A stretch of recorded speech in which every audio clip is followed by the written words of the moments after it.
times over the time, and then eventually your time in the 75th came to an end. I just want to know, in the grand scheme of life, your time in the 75th was short, right?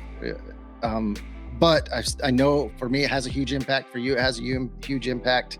So when you reflect on that time, how has it impacted your life when you still think about it? I see you got the shirt on, you got it in your background, you're going away plaque there. What did that organization mean to you? Oh, for me, it was just, I felt you would never find, in college, you had good friends, as part of fraternity and stuff like that. And they're still friends now. With the organization and with the friends, not only that I had in Alpha Company, 1st Platoon, but in Alpha Company in general, the different platoons, and also with Bravo and Charlie and headquarters, you brought up Lance Vogler and guys like that, to continue to stay in contact and be friends. It is a camaraderie and a brotherhood that you really just you won't find anywhere else, because you're not going to find people out there that have done what you have done. That's right. You've done these kinds of training or experience, not just from going overseas, but the training, but also the good times, experience of what we did. To Thirsty Thursdays with the Savannah Sand Gnats, which are now the Savannah Bananas, and you can't even get a damn ticket for them, from what I heard. To Tubby's Thunderbolt, to Tybee Island, to River Street, and I will always cherish. It was just, Mondays. I never had a bad. I'm going to tell it right now. I never had a bad Monday. I never had a bad. I was like, when people say, I got case them Monday. I'm like, shit. I go, I'm battalion. I never had a bad Monday. You know why?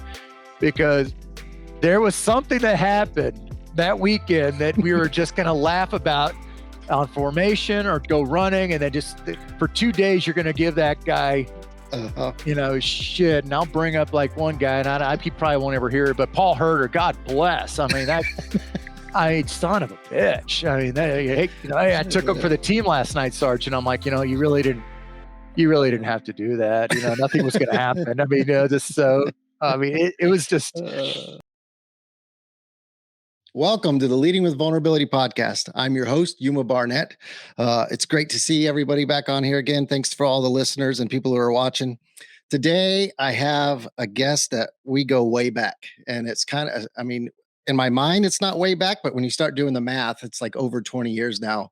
And that guest is Omar Vela. And if you know Omar, you're probably hearing some sort of movie quote in the back of your head that you heard Omar yell down the barracks hallways at some point at 1276 West. If you know Omar, he's still somewhere upholding the standard and cheering for Baylor Bear football, even though they get their ass whooped a couple weeks ago by Texas Deaf and Blind University. But it's awesome to have Vela on here. I know Vela from the 75th. Served together there for many years. He left, went to the Secret Service, and we're going to get into that conversation and how that looks and transition into the Secret Service. Vela is an awesome dude. Great story. I'm going to quit talking. I'm going to pass it to him, and we'll get on with the conversation. First off, thank you, Uma, for having me on. It's been a pleasure. Been following your podcast now for when you started coming, once you got out and started going through it, and the amount of guys, the Rangers and just people that you brought on, it's been great. It's always good to see there, especially with Josh Jacobs, who's one of my team leaders going through battalion, and just recently Curtis Kindred. But it's great to be on. Uma's already kind of brought it up. My name's Omar Vela, and I was with the 1st Ranger Battalion from October 2000 until I left battalion in September 2005. And we'll touch more on the transition, on getting out, and the plan of action and what led me to the Secret Service as we go along, because Uma's got some questions, and I will answer them to the best. And I'll do my, it's not too hard. I've already, as most of y'all have known, I came out of one documentary that we did with Michael Baumgartner called The War Fighters or Live to Tell. And then we did another one last June where all of us, this time they brought the entire, for the exception of maybe one ranger, that all went to Los Angeles to do another documentary that's going to be very extensive on Takagars. So this is, no stranger to it. Usually there are some questions. I will go into off script. I'll try and keep it if there's some F-bombs to throw out, it's just me. Everyone that knows that, I kind of, it's an adjective, it's a noun, it's a verb, it's everything. So, and we'll just go from there. Yeah. Awesome. Thanks again for coming on, Omar. And he's talking about, if you don't know, he's talking about the Battle of Roberts Ridge or Takagar, or it has many other names. It was the biggest fight in Afghanistan for the 75th Ranger Regiment since Mogadishu, and we're definitely going to talk about that because Omar was one of the ones up on the mountain that day, and we're going to cover that. But that a lot of times that's not where it started for Omar. We're going to go back a little bit. I'll cover the first question I cover with everybody so we can get it off the table. What's your definition of vulnerability?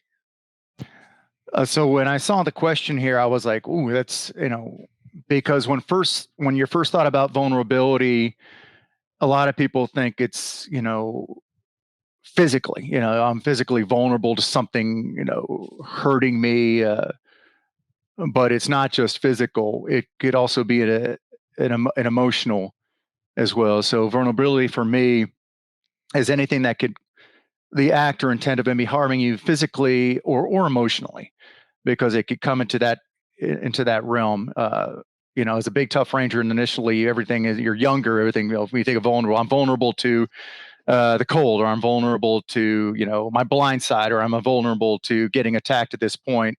But later in life, you realize that you're vulnerable maybe to financial things, which is like you think about it like, wow, you're not making enough money, or emotional when it comes with life, dealing with transitioning, definitely dealing with leaving an occupation like the Ranger Battalion, where you had you had your juices going, you had a lot of camaraderie, and then you move to another employment where it's not satisfying, and you're in that emotional kind of state where it's like, okay, I'm not being fulfilled. So that's where I look at vulnerability, and it's always something that you have to adapt. It doesn't make you a weak person. It really doesn't when you feel vulnerable. It does not. I think that's what a lot of guys, when they get out, if they were in this kind of occupation, whether they with us in 75th, or they went off, as we know, a lot of guys that went off to other operational detachments, when they do get out, it's like, well, what do I do now? And they feels like, that vulnerability has made them weak, but it doesn't. I always just felt like you need to adjust and move from there. So yeah, I think you're right on to something there. You've kind of hit something that very few people hit. That we say vulnerability is not weakness, but vulnerability can be understanding your weaknesses and seeing things and threats that are out there, like you said, either emotionally, financially, personally. There's definitely a part of vulnerability that is in that realm of weakness and what it is. And I think it's a great to not forget that side of vulnerability. So you joined the 75th Ranger Regiment. You're unique. I mean, there's a lot of guys that do it and girls now, but still fewer that have the college degree, completed school, and then join the military. Um, so I just want you to, why did you do that? Why did you choose that path after school, where so many choose it after high school, like I did?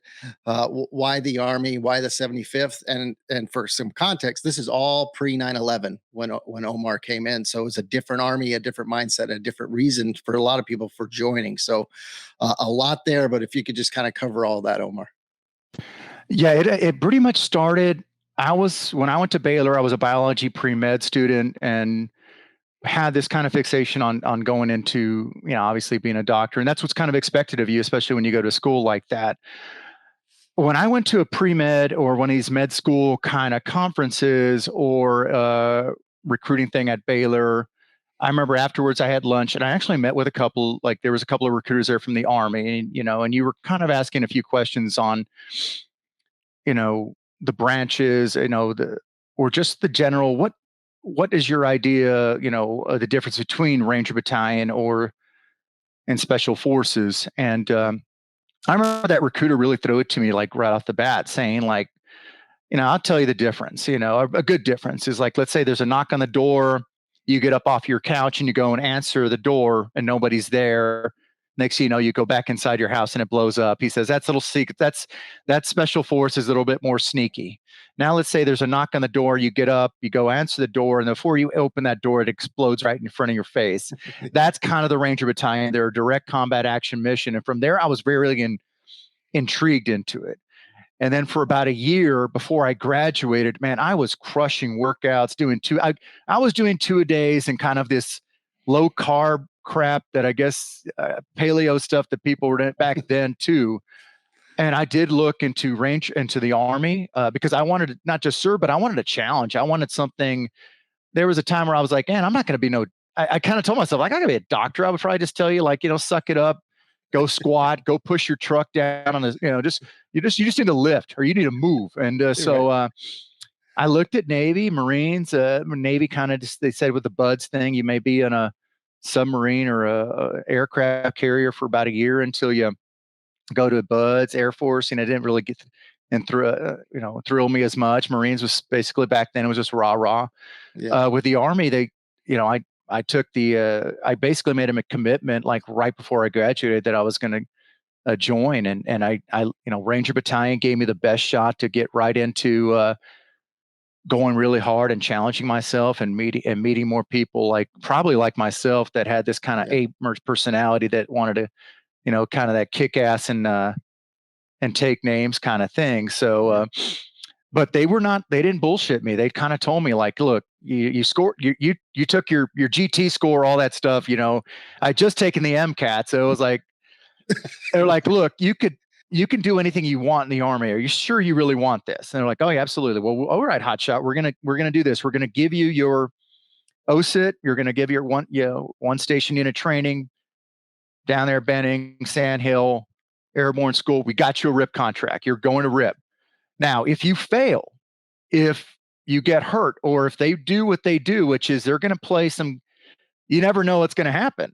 Right. I mean, they'll send you anywhere they need a boot. You'll go anywhere in the world. Like you can go to Alaska or you can go to Fort Drum, Korea, or whatever. And I was like, I understand. I kind of was like, understand. And it all worked out for me. I mean, there's some guys that you probably know that I went through RIP with, with Salih and Whittemore and Whittemore.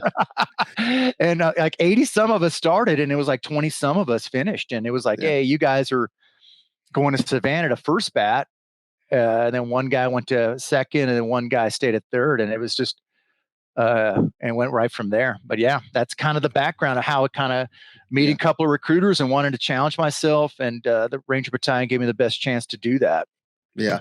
So that's interesting. Well, just to cover a couple of things there before we move on. So you have an athlete background, played football growing up, played football in college. Is that right?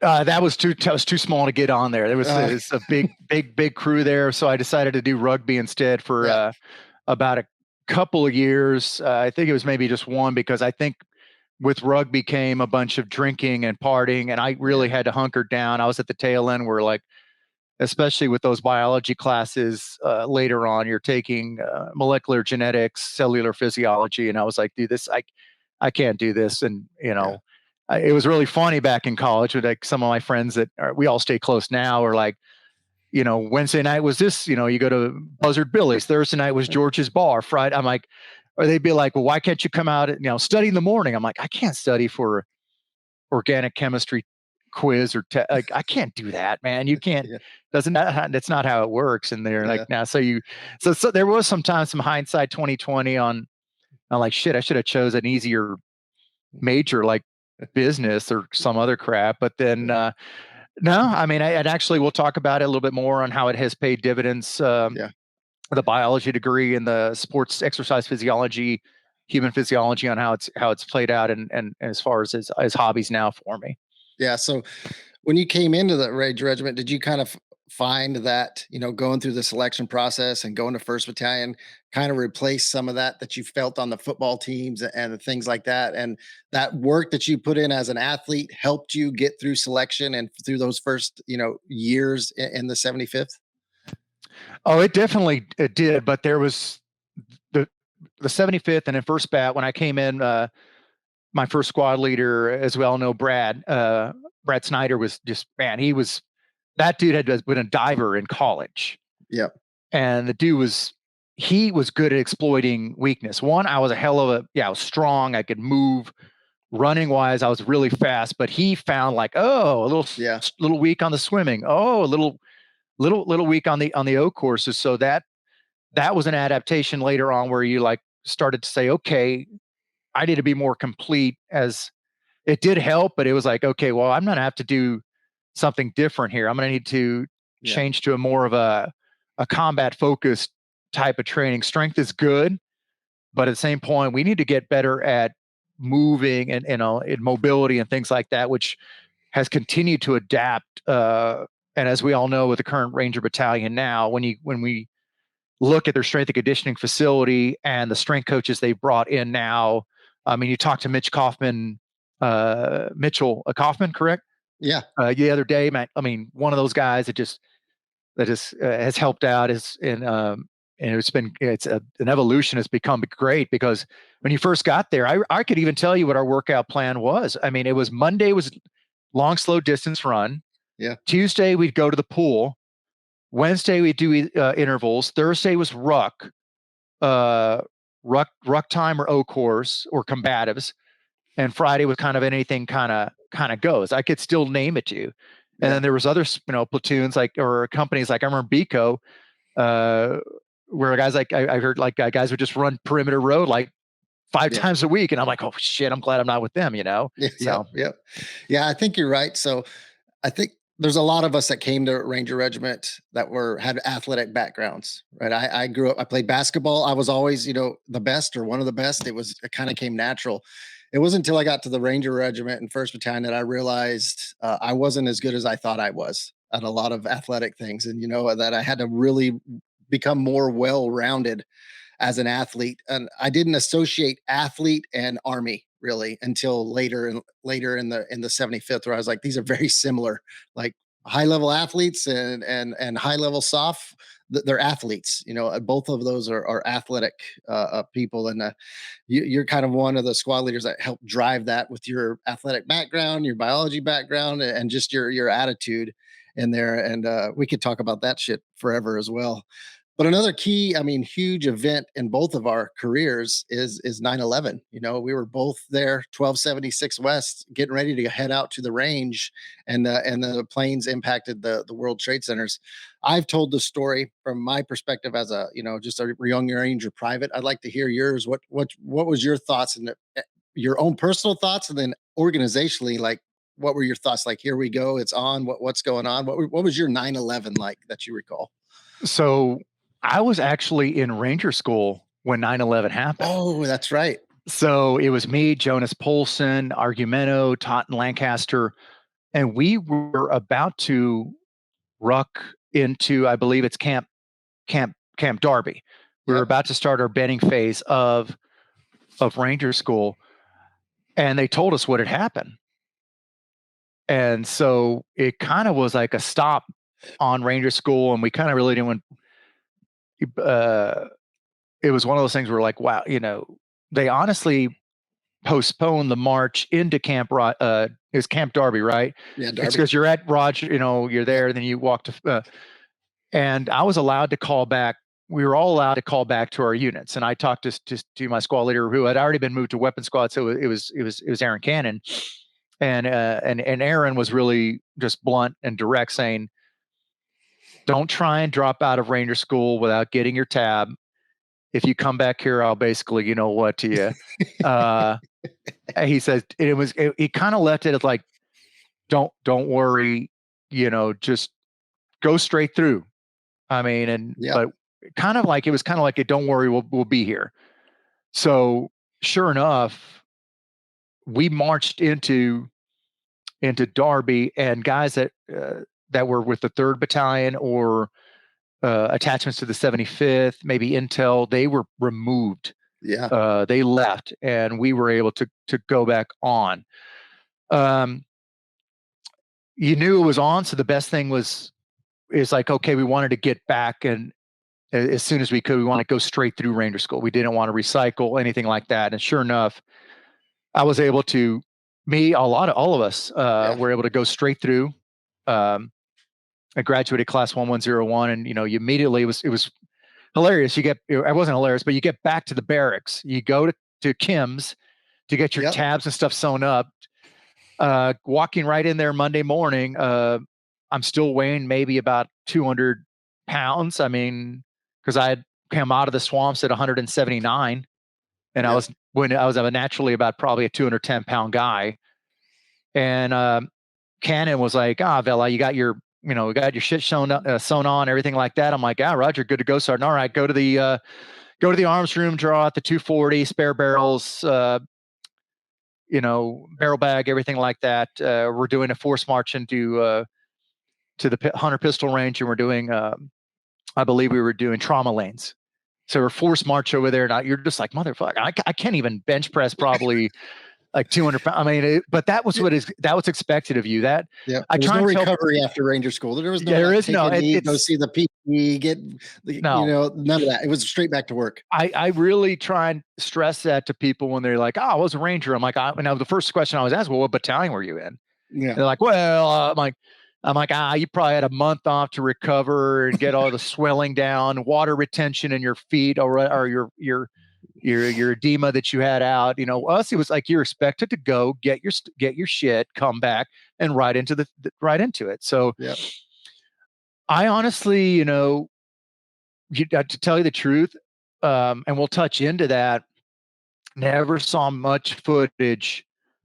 I only saw pictures. Yeah. Because I was so angry of what had happened or had happened that day to see anything.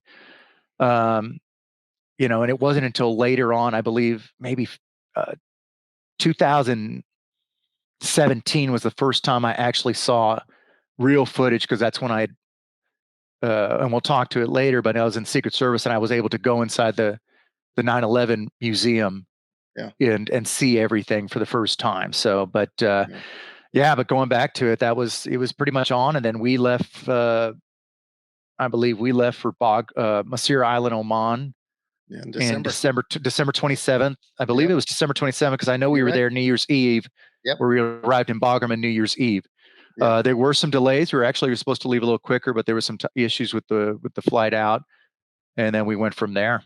Yeah, you bring up an interesting point there. I think you're the first person I've talked to that was in Ranger school or a school during 9/11, which there's a whole population of the whole force that is somewhere in a professional development school when 9/11 happened. So there's a lot going on at Department of Army, Department of Navy headquarters, figuring out who they've got to pull back, what they've got to do, who's going to deploy. That's a whole nother side of the conversation. But I'm sure it gave you some more drive while you were in Ranger school, like get this over with, get it done, get my goes. When I was a Ranger school instructor, I actually delivered the news to 3 mortar privates in the mountains that Lance Vogler had been killed.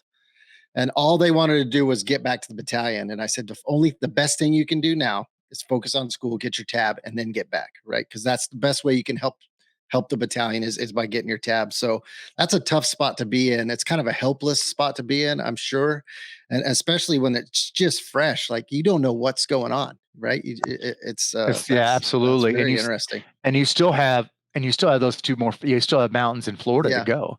Yeah. And as we all know, the attrition that begins to happen, and anything goes, if you could get your patrolling in earlier rather than later. I mean, in mountains, you're breaking it up into that 5-day, I believe it was a 4-day field problem, maybe 5-day field problem. You come back, rehash, go back out for another 4. But in Florida, it is you're out there for that entire time, maybe 9 to 10 days until you do the Santa Rosa raid. And then, so if you got your go early, that was key. And then, but then you just wanted to help out other guys, especially to try and get their go. But you know how it is towards those tail ends. You're wet, you're cold, or they're cold, or then everyone's droning out. Your tire patrol base guys are zonking out, and then the Ranger instructor, as you were in RI, just like, hey, what are you doing? Like, just no go. You're done. You're in that. So I'm like, damn. That's so it's it really is sometimes the luck of the draw on a lot of the things. I don't think people understand that. The no food, lack of sleep, guys will start to, the Z monster will hit you and start to, lose it out there. So, or it can mess you up, and next thing you know, you have to recycle and all that. Yeah. So you got my mind going here. We're going to go a little bit off script, but I know you can do it. You've gone off script many times in your life. Let's talk a little bit about those days in the battalions. It was different, right? I got to spend 21 years there and see the huge change, but I don't think people understand how it was hard back in those days to be a non-tabbed, to be a Ranger private. It was difficult. And I think it was necessary at the time. But I know my first time I got like in trouble and got the crap smoked out of me, it was because I had my D bags facing the wrong direction on top of my wall lockers, right? And I got a counseling statement from one Aaron Cannon as well, and he's like, "You do it again, we're RFSing you." And we're just talking about a D bag facing the wrong way. I can hear you coming in the barracks in the morning saying kicking down the door 94 as a tap spec 4 and waking everybody up and if the hallway wasn't buffed. I mean, there were consequences to be paid. Talk a little bit about just Ranger Regiment, late 90s, early 2000s as what it was, some of your experience. Oh yeah. I mean, you were bringing up being an athlete. A lot of my saving grace is, yeah, I was strong and fast, so and can move. Mhm. That helped out a lot. But no smoke, you could scuff a guy, smoke him, till kind of the cows come home. And I had, yeah, definitely when I came in, Al Mashad, Cannon, Snipe, those guys. The Spec Four Mafia was alive It was and real. well. I It was mean, real. you had some guys who were just like Chris Molinack, who's a sergeant major now. Chris was just brutal. Yeah. Just Stebner he had just come from the old guard with his dip in his mouth, like it was all these kinds. So Mark Anderson, yeah, it was one of the nicer, but not if you got on his bad side. If Yeah. you got on his bad side, it was you were going to get your shit kicked in. But it was definitely walk. You were walking on eggshells, keeping it tight. Then you learned about calling somebody, you know, special sergeant. When you Yeah. Roger sergeant, did you just call me a special sergeant? Like so, it definitely was real. But in the words of like Maselli, when we did the warfighters, people don't really understand you know what that kind of does and how that helps you and prepares you. That giving you that the sense of urgency to move with purpose, constantly on your toes, constantly, and also giving you that drive to like, okay, you need to go, go to Ranger School and get your tab. You got to Yeah. get going. So the responsibility to, actually got more as we got that tab, as Oh yeah. later on. But yeah, in the beginning it was, and then when I first got to the platoon, I mean, we were RFSing.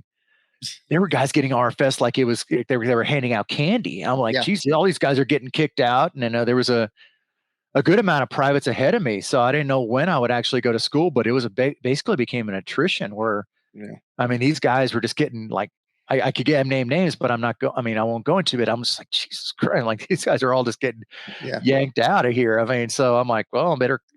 But yeah, and it was any slip up, like you said, a D bag, leaving. Oh shit, I forgot about my Mr. Hooligan tool that I left on a damn Chinook one time. That I was that had to be attached to my back the entire time when I would go to the chow hall or something. The Yeah. hooligan tool, Thor or Yeah. whatever the hell.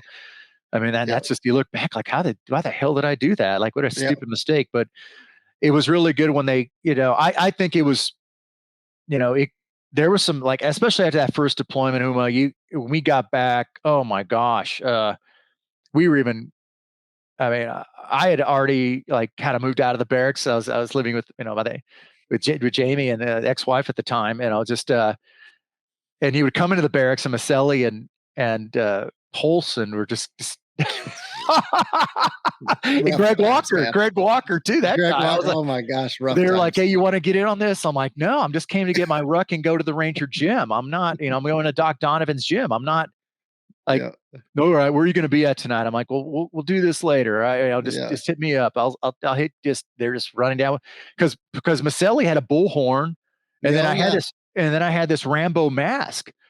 I don't know if you remember, but I had this the Rambo mask, and then next thing you know, Maselli had it on the entire time, walking around with Ranger shorts on, just butt naked or whatever down the hallway. And I'm like, dude, just keep it. Just keep it, dude. And I think he's still, I mean, who knows where it's at now, but he was just, yeah, I mean, I felt like the guys that had come in, I think it was not you, but like forgot, maybe it was Fergie, DeFranco, Quam. Oh my God! God, they got destroyed. They would they'd have a rope ready, so they'd come out the back door and leave. Yep. Climbing out the windows. Those were, I think, I know. I mean, it was rough. Some days were just rough. They were just hard. I wouldn't change it for the world. I mean, you're mentioning names there like Mullinax Cannon, the Pauly. Yes, it was hard. We did some things maybe that would definitely walk a line today. However, probably some of the best leaders I ever had. Right. When I look back at it, I'm super thankful for what they did for me and how I was able to learn from some of those guys. But it hurt. It hurt at times, physically and mentally. Um, so let's move on. We talk about 9/11 happened. We deployed there in late December to Bagram. Didn't really know what to expect. Right. We came running off that C-130 at Bagram like it was gonna be airfield seizure, troops in contact, move to BP-1 and BP-2.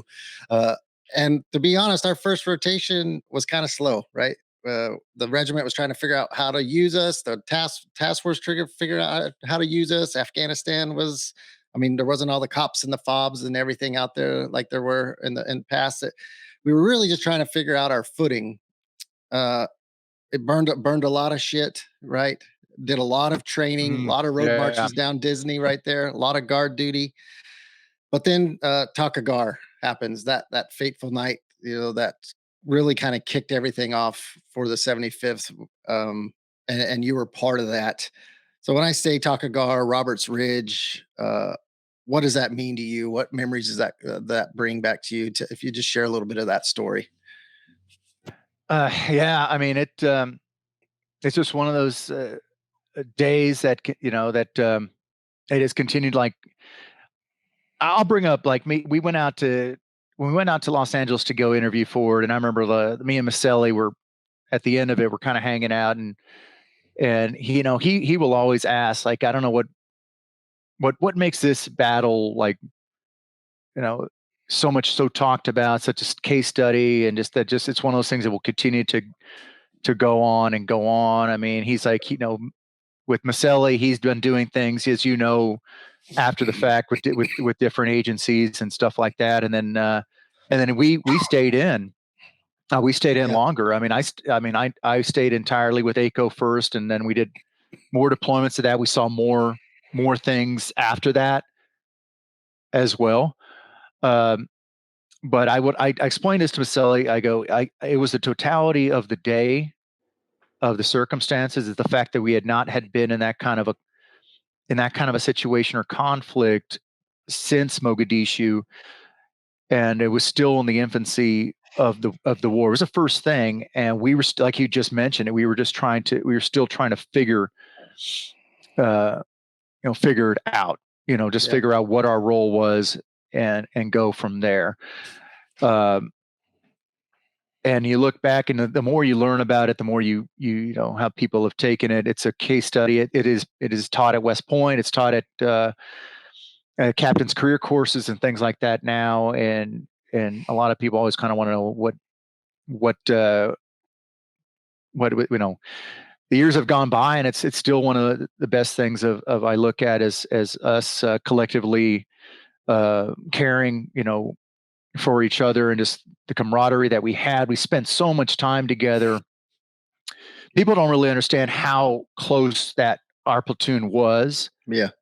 And how we just spent so much time together that it ultimately come down to not wanting, the fear of, fear is a part of everything, but it was the fear of failing your comrades that really just carried you through the day, getting up that mountain step after step, and getting to our guys, and then meeting the objective head on, or going at it. In the words of General Thomas, who was Colonel Thomas at the time, he always will say, I knew once you guys got up there, you were going to be okay. Once you got together, and sure enough, once we got up there, we just went right into the battle drill number 5, which was to knock out a bunker. If I messed up here, then just correct me. But I believe it still kind of etched to my head, where he put down suppressive fire and had guys come around and flank. I look back at it as is still one of these things that you continue to learn from, and it went on the rest of the deployments Yeah. I did, as far as keeping, always trying to keep yourself, sharp, because there's going to be times you're going to let your guard down. There's definitely times, and then we'll touch about Secret Service in a bit, because there's a lot of times where you're just there, Yeah. and then you become you're a reactive force, and you hate Right. doing that. You hate to be on the proactive. You want to be on the offensive. Uh, but it just taught guys, after every mission, it just continued on, like taking care of your equipment, making sure you're topped off, everything's good to go. Don't let it announce a day, a letdown, because it's right when you let it down, that's when things like that will happen. So Yeah. Yeah. I think you're right. Whether it's like Mogadishu, Black Hawk Down, Takagar, there were a lot of mistakes made, right? And it's unfortunate that those big firefights, those big events where we lose a lot of people, a lot of it's unnecessary because there were just communication errors, there were mistakes made, and unfortunately that's necessary to grow as an organization. And I've always thought about that when I think about Takagar. And the second thing always comes to mind around March 4th timeframe is when I think about that mission and what all you guys did up there on the hill, on the mountain, is that whole day really epitomizes the Ranger Creed. Every stanza of the Ranger Creed is in effect at some point during that operation, and what you guys did there. And I think I want you to touch on a little bit, is that at some point, I think when you guys are coming up the hill, you're getting shot at, the mortars are coming in, and you guys are just smoked, and you're just like, I'm not even getting down anymore. Like, screw it. If they hit me, they hit me, right? yeah. I think it was by that point you were actually doing a modified like Neil, because you're carrying so much equipment. You're in knee deep snow, and but thank goodness for the snow, because I think I've touched on, there was one that just landed right there, and it just went right into the snow, and nothing happened, no detonation, and you just get up and you start moving again. But it was just we had to get up there, and it was a tough sledding, especially with the amount of equipment you had, and we weren't, like I said, it was brand new. It was like, brand new, and Yeah. it was something that we had not experienced before. And then later on, going back and forth to Afghanistan. But that's the thing, when you came back, what I like to tell people is that our battalion, we wanted to take lessons learned and make it better, Right. whether it be equipment, move more mobile, more agile, and going into that kind of realm. Changing workout dynamics, like, hey, well, we need to do more types of these cross fit train, I guess what became a CrossFit later on. We Yeah. need to do more of these combat focused Yeah. trainings, where we're doing hey, we're going to do 50 squats, and we're going to put our armor on, and we're going to fucking walk up here and do this and do that. We needed to add more I like to call it, chaos. Yeah. There had to be Absolutely. more chaos involved in it, because that's what we're going to be dealing with the environment moving forward. Whether, because Afghanistan, as we know, we've been from Canteen, we were just marching up and down to Yeah. down and near Koust. I mean, how hot Yeah. it could be by that border. I mean, you Yeah. got uh, the the geography of Afghanistan is just something. It's very unhospitable. Yeah. So we had to be prepared for that. But I was really proud that we could take lessons learned. And you touched on, you know, learning more what happened that day. There's a lot of factors, that you look at, from what was on station, what was pulled off of air assets on station, because you know, at daytime, having this kind of air asset would be more of uh, easier to identify and shoot than the fast mover or this and that. It was just, there was a lot of things that really led to just a bad day, and fog of war at its finest. Yeah, you're right, and we could talk about Takagar for hours, and everything leading up to it, and the events of it, and after. We're gonna move on here shortly, but I will say, if you haven't seen the documentary, you can search it on YouTube. Battle Roberts Ridge, Takagar, the war fighters will come up. Great story. Go in and delve into that, because it's good if you're just somebody that loves history, military history, or if you're a service member serving now or thinking about serving, that's a great documentary to watch. To kind of close out the March 4th stuff, years later, when that day rolls around, what does it still mean to you? What impact does it still have on your life? Well, you still, you definitely miss those guys. You wish they were here today. Uh, I'm, I, I'm really just, um, it's great. It's great that we're still all very close. Yeah. And that we keep in touch with each other, and that's the big thing. And how we do try and get together and do these things, and whether we communicate via text or phone calls. And I know guys get busy. I know some. And I was really happy that last reunion that we did do in Savannah, we were able to pull even those that weren't a part of Takagar, Yeah. Who had left battalion and maybe thought and maybe did not leave in the terms that they wanted.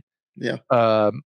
And just how welcoming we were to bring them in. And that's the key part. And we never, those that don't want to keep in touch. I mean, every time that kind of anniversary comes around, continuing to reach out to them, because I understand some were under enormous amounts of pressure, and that day it had to make command decisions that ultimately impacted their life to the point where I think we know we're discussing here, who wrote books and stuff like that, and dealt with some issues after it. So, but you never give up. Like I say, you never give up. And that's one thing my dad has always brought up, is you don't give up on people. I mean, and you continue to always kind of reach out, and that's what it's kind of taken from it.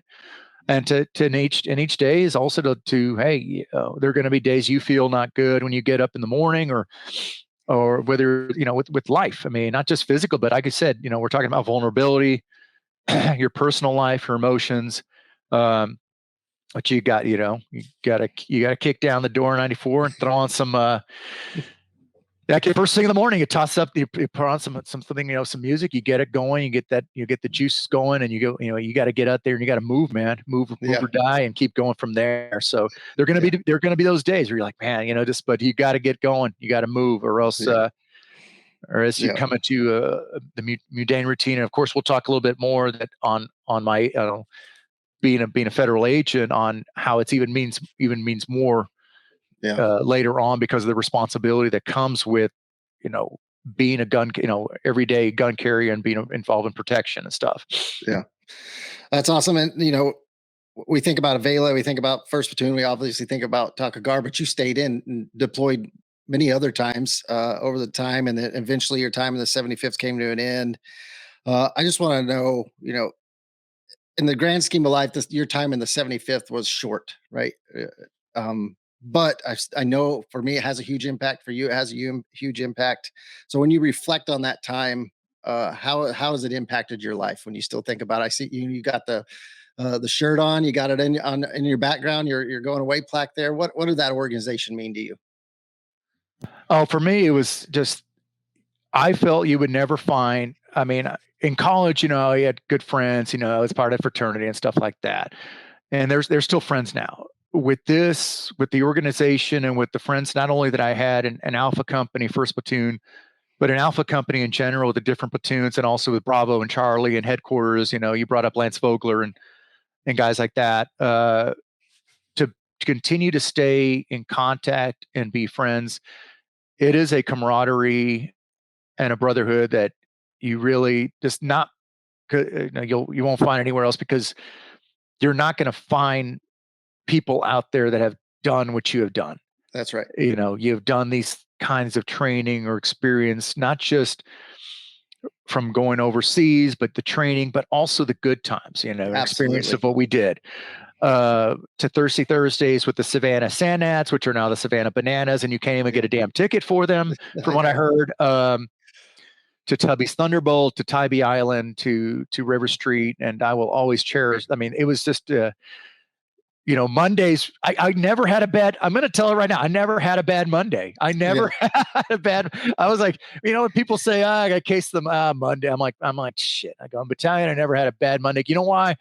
Because there was something that happened that weekend that we were just going to laugh about on formation or go running. And then just for 2 days, you're going to give that guy, shit. And I'll bring up like one guy, and he probably won't ever hear it, but Paul Herter, God bless. I mean, son of a bitch. I mean, I took him for the team last night, Sergeant. I'm like, you really didn't have to do that. Nothing was going to happen. I mean, it was just, you'll never find that camaraderie. I mean, you really, so reflecting on that short time, those are stories that will never go away. Those are times you can never be taken away from you as well.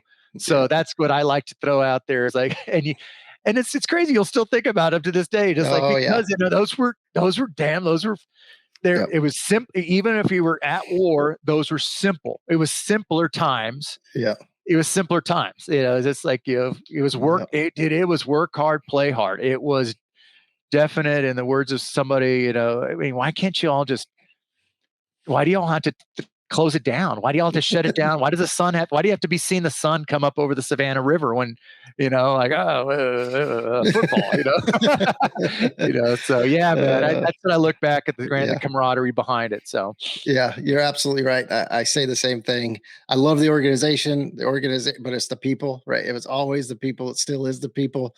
And thinking about some of that stuff, and I mean, college football Saturday was from like it was vodka Red Bulls at 11 o'clock in the morning until 4 o'clock. 4 o'clock the next morning. That was that Sluggers? Oh God, Sluggers, oh man, some great times. There's and great people, and I think one of the greatest things, and I don't think this is synonymous with the 75th. This is every service out there. Every infantry platoon in the Army and the Marine Corps SEAL team, they have that camaraderie, and it's awesome. And so you eventually you step away from the 75th Ranger Regiment and go to the Secret Service, kind of a different route. I mean, less people do that, right? More people go. Just go to the civilian world, go back to college, go back home, but you join the Secret Service. And what does that process kind of look like coming from service into the Secret Service? And why did you choose that one? Well, this is a crazy story. So I moved back to Texas, and I don't know if you remember, but I had all my strength and conditioning certs, and I was working as a strength coach maybe for about a year. I lived in Round Rock, Texas, in Austin, or north of Austin. You know what? For every good, it just wasn't paying the bills. It really wasn't. There was opportunity, but I couldn't wait that long. So I actually rejoined the Army with the Texas Army National Guard, and I was teaching. I found a gig with active duty operational support, teaching personal recovery. So I'm like, okay, how does the Texas Guard have this? Was one question, but I'm like, they had a lot of funding. So I basically was going around to different National Guard and active and reserve units around the country, TDY, teaching like code of conduct, survivability, or aspects of survival for the Afghanistan, Iraqi theater, ISO preps, things of that nature. How to use your assets in order to do that. Went through a lot of other courses after the fact, more of in the command and control aspect. So instead of doing the QRF CSAR aspect or the tactical aspect, then you were moving into the JOC. You were pushing assets out. And so I had actually taken the FBI test when I was an E5 in Ranger Bat and didn't pass it. I thought it was easy. I had to take it again, didn't pass it. So I kind of felt like all feds were, I just looking for a bunch of dorks. I don't know. They're probably looking for, I honestly probably answered the question too high strung, saying like, somebody knocks on the door. What do? Do you have a weapon? Go investigate, something of that nature. I started going back doing the guard thing, but then I started doing grad school work at the Bush School of Government and Public Service at Texas A&M online to get a certificate in advanced international affairs. Cause then I was looking to maybe like go into the after the fact intelligence and things like that, working with one of the agencies. And so you're going to laugh at this story. It was college football Saturday. I had to go to HEB. As everyone knows, HEB is one of the grocery stores here in Texas.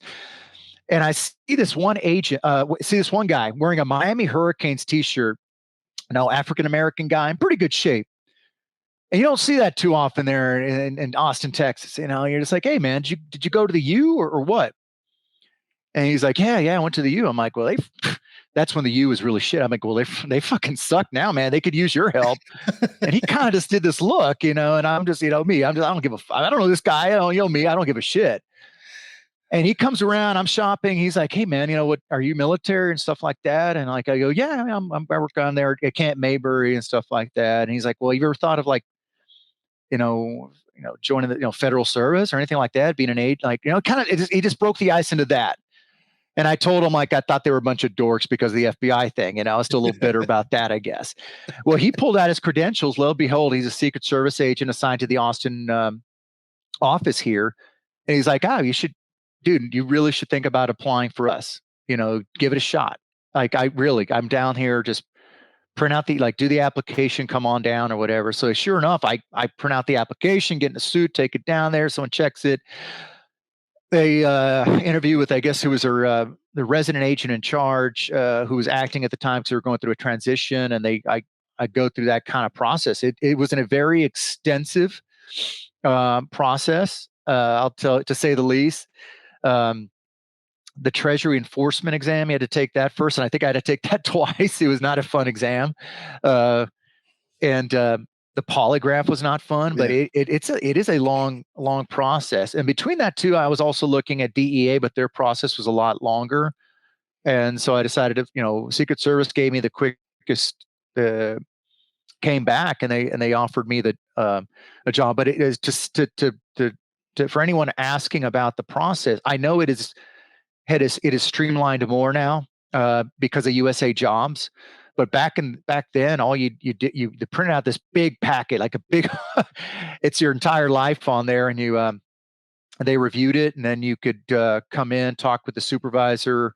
You would go through another panel interview after the exam. The panel interview, then polygraph was probably not the funnest. Definitely, right.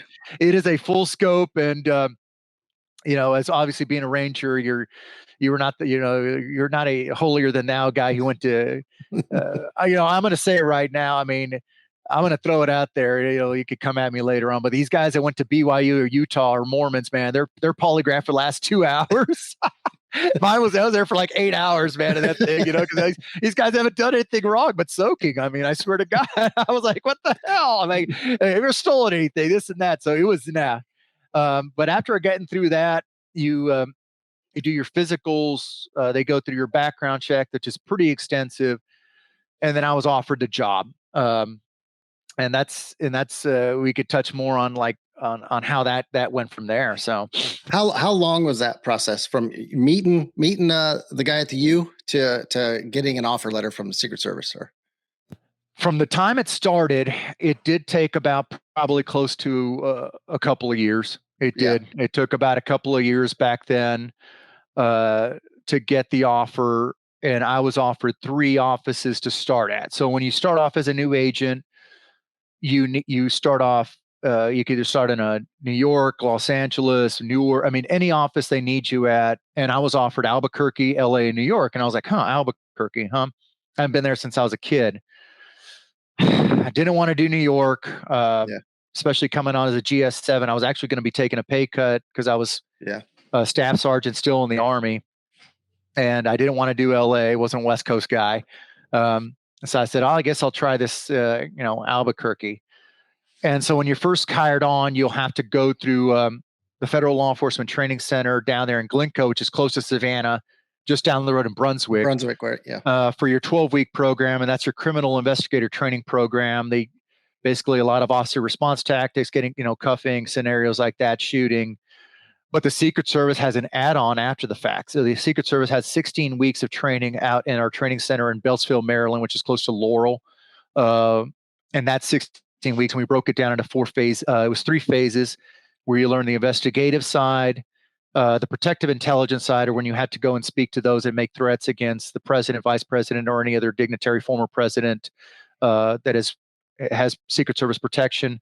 And then your last phase is the protection assignment, where you learn how to do your site advances, going out, being a lead, or looking into the vulnerabilities, assessments, and where you fill in the gaps in these events and sites like that.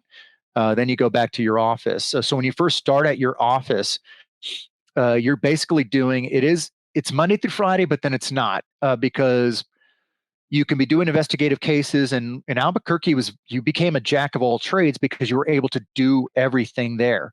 You were able to do the counterfeit, the credit card fraud. Then life was like, then you may be doing a case, and then boom, oh, you got to go down to Gallup, or you got to go down to Las Cruces because we have this guy that made a threat against former President Bush or Obama or President Obama. Because when I came on, it was President Obama. Yeah. And so you had to go do a lot of due diligence on them, interview them, and see if they have the capability and the means to conduct an attack on them. And most of the time, a lot of them just are talking shit, bloviating or full of hot air on social media, and they're off their medications. Yeah. It looked like that chemistry background really paid dividends for me because you learn a lot about different types of medical treatments, and then you look into you do the protection aspect as well.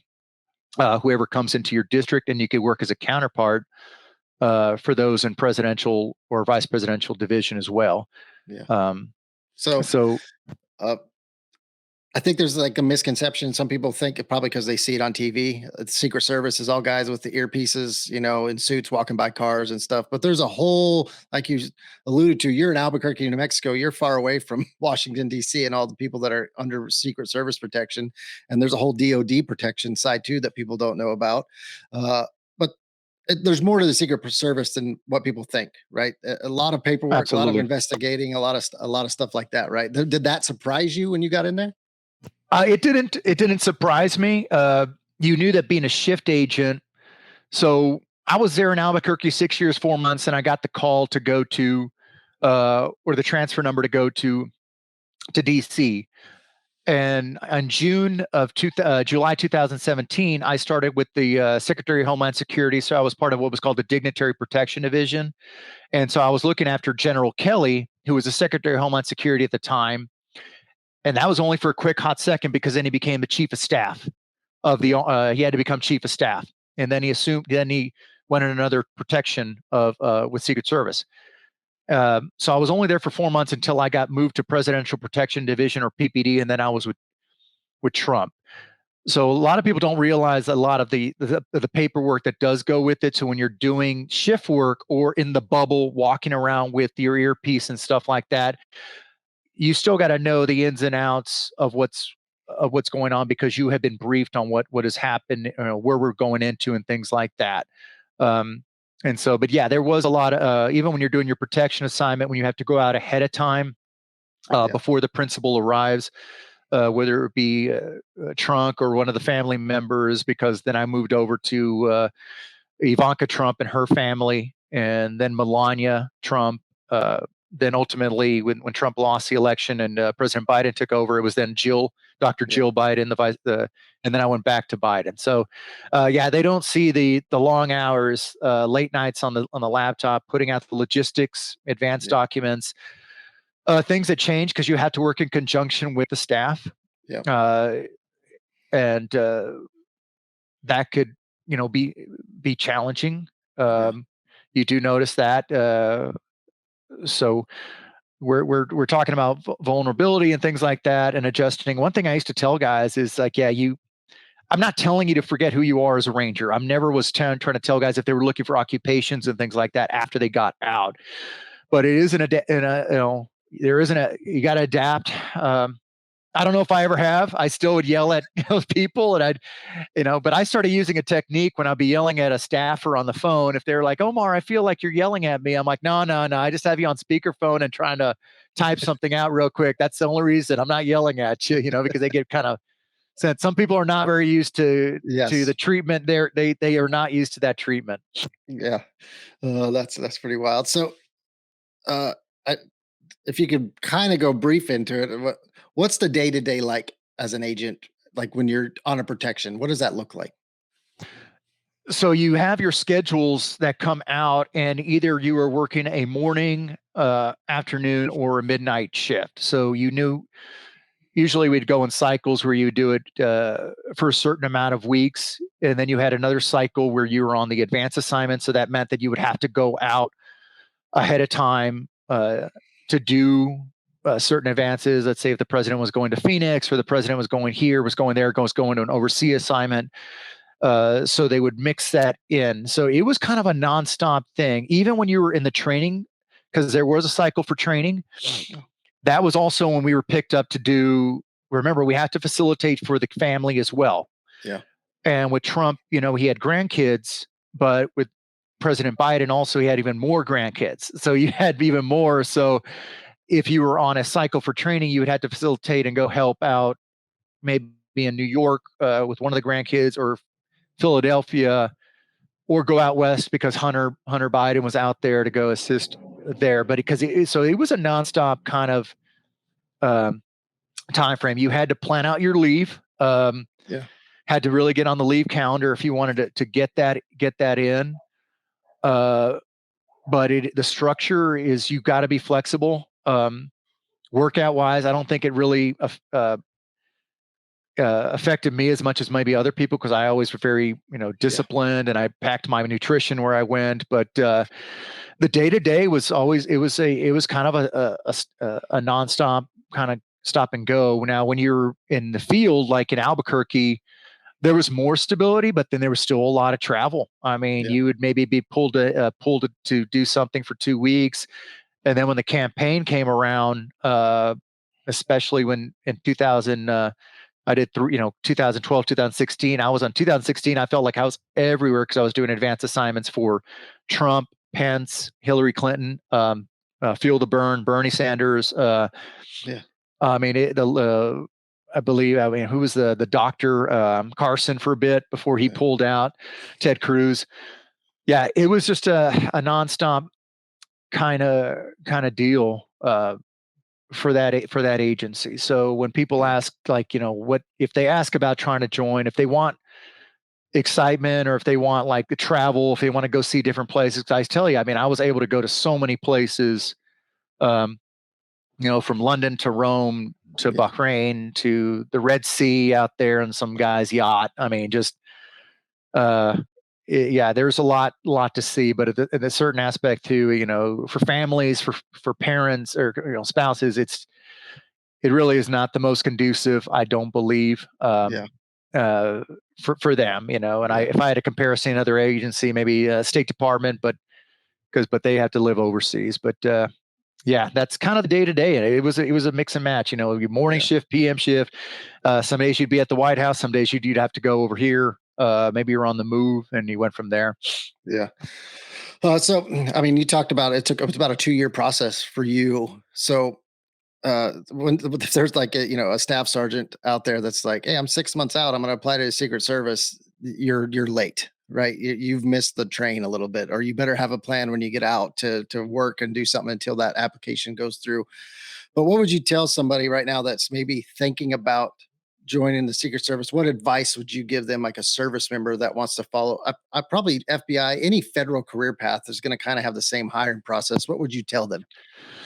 I would tell them, like, do your research and actually know exactly what you want to get involved with. With the Secret Service, it's going to be a lot of travel. It's not the most conducive for families. And to tell you, like, let's just to give you, right off the bat, I was with them for 13 years, and I've gone over to the Department of Defense, Office of Inspector General, Defense Criminal Investigative Service. I know that's a load, but basically, okay, what do we do for work? I mean, we work procurement fraud, healthcare fraud, and counterproliferation fraud. I mean, that is all we do. We don't do protection. We do those high-end cases because those are very extensive, and that's what anything that's going to defraud the government, like TRICARE, and go after contractors and things of that nature. That's a very stable job. Yeah. And that's what you're doing now. That's what I'm doing now. Yeah. So that's very stable, meaning, hey, it's a weekend off, I'm off. I'm not on call. Is it still a federal agent? Are you still a federal agent? Yeah, I'm still a special agent I just did a lateral transfer. Okay. But I'll give you kind of example where when I was about to leave Ranger Battalion, all the way into the final day, First Sergeant Mashad was trying to get me to reenlist. We'll give you this, and that. The Ranger Battalion was trying to keep me. I mean, with my agency here, Secret Service, I was basically like I was a firearms instructor, EMT, physical fitness instructor, had loads of experience on advanced work and working 4 different types of presidents here. And it was kind of like, oh, okay. Yeah. put in my resignation, and they did not try and keep me because there would be somebody else looking to kind of jump on in, because they look for the prestige of the name, kind of like FBI and kind of like Secret Service. So to answer your question, like, what would advice that I give? Just know that that kind of agency sometimes does not value your background or value your experience of what you came from in the military. There could be other agencies that will value it more, possibly like ATF, U.S. Marshal, but they're going to be more paramilitary. You got to think of that. That U.S. Marshal and DEA is going to be more paramilitary. If you want to see the world, Secret Service is going to be your best bet. It's going to be a lot of travel. State Department will be one of your best bets, travel and stuff like that. Um, there's some that if they just want to do investigative work, you would look into the agencies like FBI, like us, like any type of Office of Inspector General platform will do more of the investigative side of the house. Yeah. And so I will always tell them, like, look at the different agencies. Think of your age. Think of your age. If you're a young man who still has got some juice in the tank, who just wants to travel and get out there, single guy, maybe you are married but don't have kids yet, then yeah, look at these kind of like federal agencies that are going to do this kind of work. And we have had some guys that went to FBI, and I've been with their HRT or in that kind of realm. We've had some guys that done that. So that's what I would just the more advice. I mean, the Ranger Battalion valued you. Like I'm going to say, the Ranger Battalion kind of valued you, especially if you were still young in the fight. I mean, if you had some like anything, I always like to say too, Ranger Battalion is that kind of place where it's either you die you die a hero, or you live long enough to see yourself become like the villain. Some guys, it's just as much. There's some, and we know some guys. I mean, they just held on too long, where it's just like, oh man, it's just when you hear the stories, like when I like, oh man, you hear what happened to this guy, and I'm just like, you can't believe it. You're just like, what? And I'm like, yeah. I mean, like he decided not to go on the bird. I mean, he just quit right there on the tarmac. I'm like, what? Oh, I'm like, what? So it's all. Everyone has a shelf life. And like I said, I mean, I'm 47 years of age now, and I feel like, we'll talk about retirement and things like that. At the tail end of this, like, this is, I'm in Texas, I'm in Dallas. No one's going to force me to go back to DC or anything like that. No one's forcing me to do anything. It's kind of like, hey, you do your job, and you go from there. So it is kind of like that tail end of your career. If you want to go that route. Yeah. And another thing with that, and we're going to discuss it here, is the retirement aspect. So you did, how many years? Was it 8 years in the Ranger Regiment? So I did about 5.5 on Ranger Bat, but 2.5 active Army Guard. Yeah. So when I was an instructor, so what came out to a total of 8 years of service time. Yeah. And then for anybody out there listening that's, in a transition part and they're going to go into another government service, Secret Service, FBI, that time goes with you. But there's some stipulations to it and how that works, and you got to buy back that time. But you can add it to your overall retirement days or your years toward federal service retirement. Can you kind of explain how that works? So when you come onto a federal agency, there is a military buyback. So it's basically, if you like, let's say I got hired on at 33 years of age with the Secret Service, I could retire at 20 because I came on after the age of a certain age. I believe, I forgot what time. There is an age where you have to do your 25 years, and I believe it is before 30. But since I was 33, I could do 20. But then I was able to buy back the military time. So let's say I retire at 53 from the federal government, it would be like I did 28 years of service time. So it does equate and move into the pension in itself. So there is a certain percentage of it. I guess in the simplest terms is like, okay, let's say I did 8 years in, I'm 32 years of age. You could retire in 20 at 52. It'd be like, let's say you retire at 52, it'd be like you were doing 28 years of federal service time. And so that gives you also enough time too after it to look at other occupations away from the G or away from the government. So as a private sector, let's say a guy wants to do, it's always good to start to build your contacts now. Because I remember when I left Ranger Battalion, I thought I had an awesome plan too. I thought, like, I'm going back to Texas. I'm going to wait it out here in Savannah. I'll go to Texas, find a house, buy a house. I'll use this. I mean, it was still rudimentary on savings, on TSP, on interest rates, I mean, oh my God, there was so much to learn because you're still in that phase, because you felt like a paycheck just showed up in the Army. And it's good to go. The taxes get taken out. It's all good. It's all good to go. You didn't know how much. I can't remember if I know how much was getting put into it through a savings plan and going from there, or even if it was, or if it was just coming into my bank. So there's a lot of things to take in consideration on having my plan changed. Everyone's plan could change and stuff like that. I do know that after I retire, I would like to tap into something else after the fact, away from federal service, being an annuitant or any of that nature. Yeah. And that's why, with friend, like another thing here about being in Dallas, I have a lot of friends I went to college with, a lot of other guys that I know that are here that maybe we could touch on and go into another route. Because later on in my career, I've actually developed also not just their savings plan or pensions and things of that nature, but also into, IRAs and stocks and going from there, and also looking at that. I'm not no guru. Like some people are just like looking at that thing all day long, but I just kind of like, hey, if it's there, it's taken care of. Okay, we'll move from there. So, but I would definitely recommend for guys to keep that in their mind if they're looking at jumping into federal agencies and stuff like that. Buy it back sooner rather than later, because that interest rates accumulates up, and it could be like, well, shit, I got to pay. This is 10,000 I have to pay off because I did this many years of service. And then there's also that point of no return. If a guy has over 10 years of service in the Air Force, Navy, whatever, I've had guys that have stayed in. They've stayed into reserve units, and you can do it. So you can do Secret Service and be in the reserves and double dip. It does affect your detail, though, when a guy's like missing for 6 months on a deployment, and you only have a detail of about 30 some on Ivanka's detail, and that's taking a guy out of the equation. Then that means that you may have to work a day off and stuff like that. So a lot of stuff to take in consideration. But just know, like, if you move into the more government space, you can take your military time with you, and I think do it sooner than later is kind of the big takeaway there.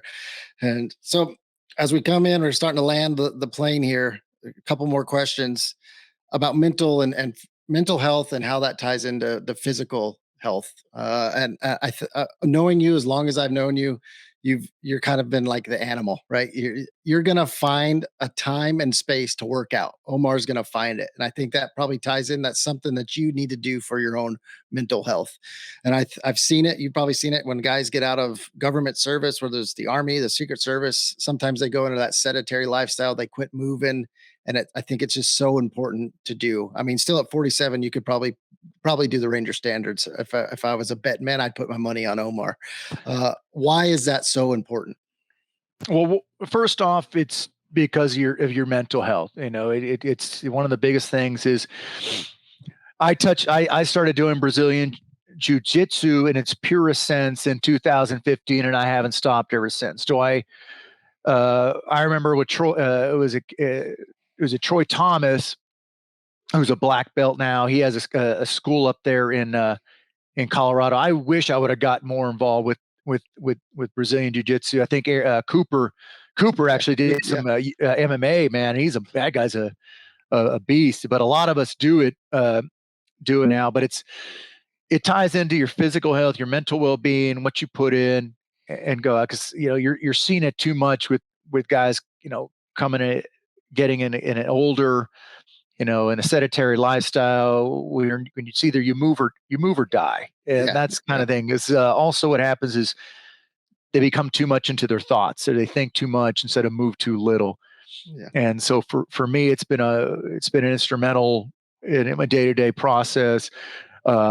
Being a certified strength and conditioning coach and staying up to par with that, I have learned to tweak things to my liking. And what works for me may not work for you. I mean, for some guys, they're runners. I mean, they got to run, or some guys are bikers, or some guys. But when somebody does come to me and say, like, well, I'm having issues with my knees, my back, or on my hips, and it's kind of like, well, what do you do now? I mean, am I still doing this? It's still like, okay, well, why don't you break away from this to do that? Or you can maybe start to, it's because you need to strengthen these muscles here, and maybe, just walking as opposed to doing hard distance running would it be more beneficial to you? Because even I can't stress how much walking is has paid dividends for me first thing in the morning. I mean, as far as your regimen, you get up, you drink your super greens and reds, and then you make your bed and you do personal hygiene, and you're cranking out music, whatever you feel like that morning, you're just blasting it, and then you go out and you start moving. It used to be where like, well, I gotta work out first thing in the morning, but it's come to be where I thought like, well, let's get some food in me, and let's walk, let's get some food, let's get a good meal in, then let's crush it here later on in the day, or let's go roll, and let's go do this, and just being active. But it really pays dividends, and you see that in society in general. Oh, absolutely. I just walked in the air. The best place to see, sedentary lifestyle or people that are just moving slow is the airport. I'm just like, just like, God bless. Here, just move. It's just, but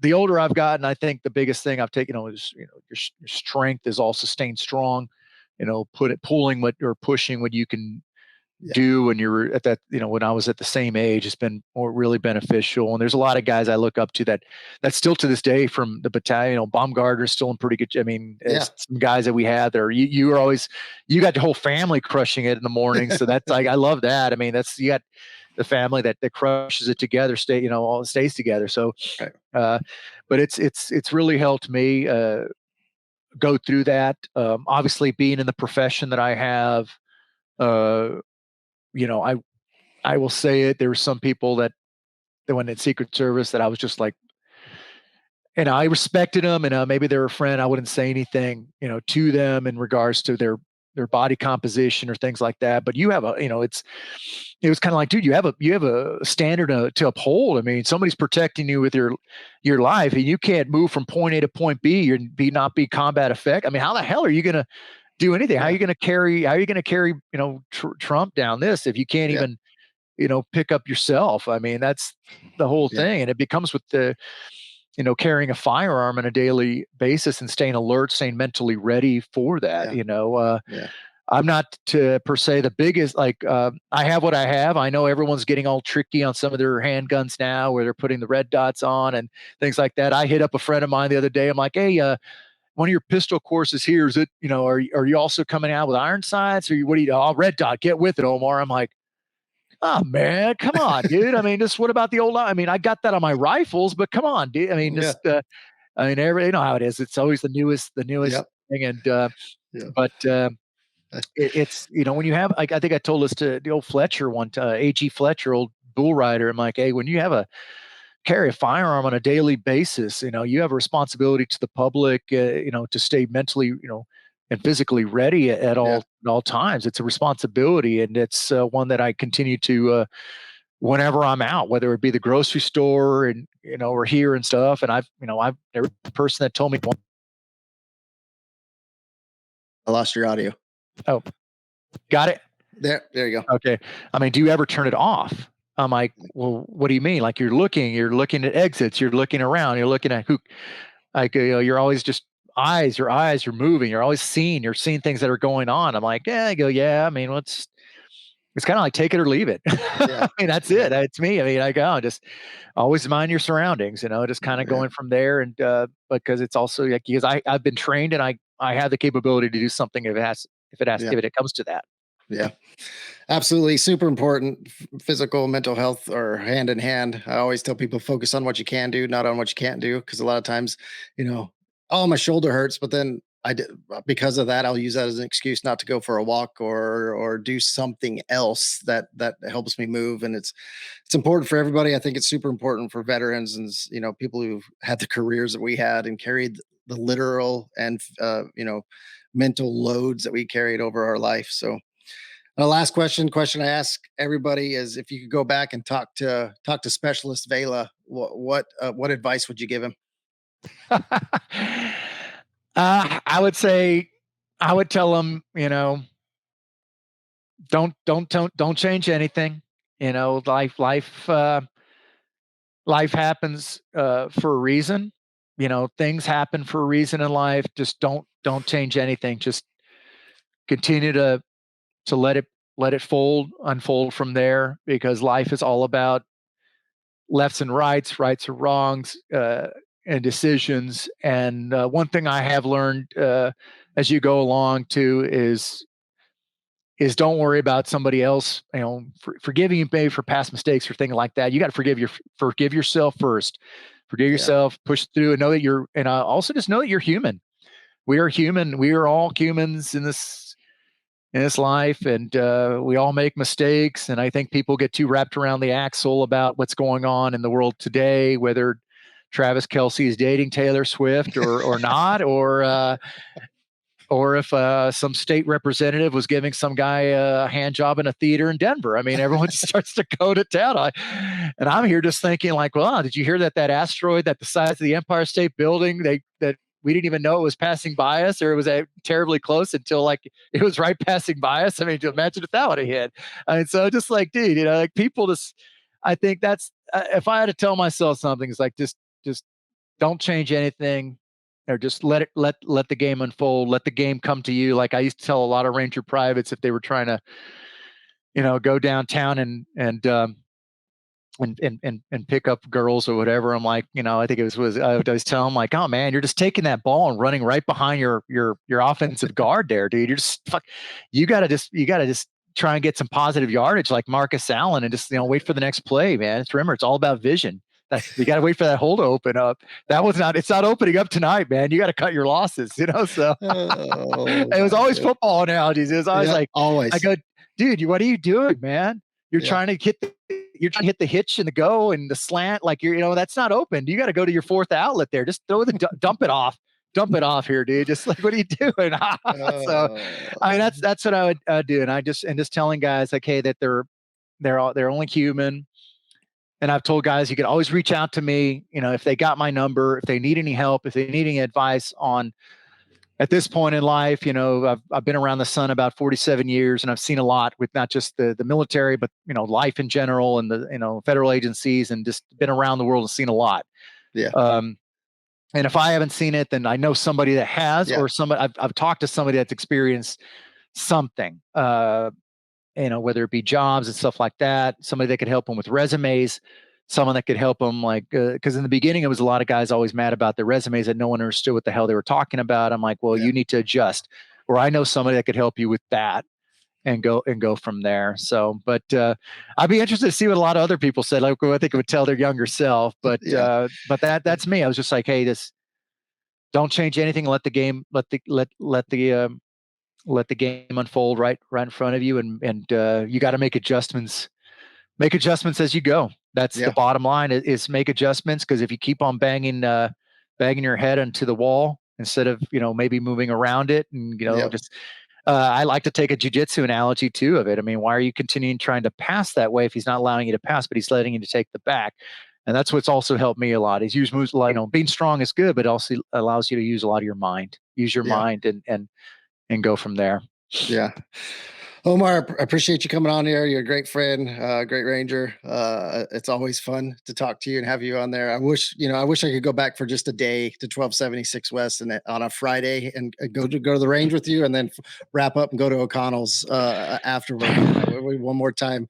And if you're watching, like, share, subscribe, do all that stuff. And I want Omar, I'm throwing this at him, back at him to close us out.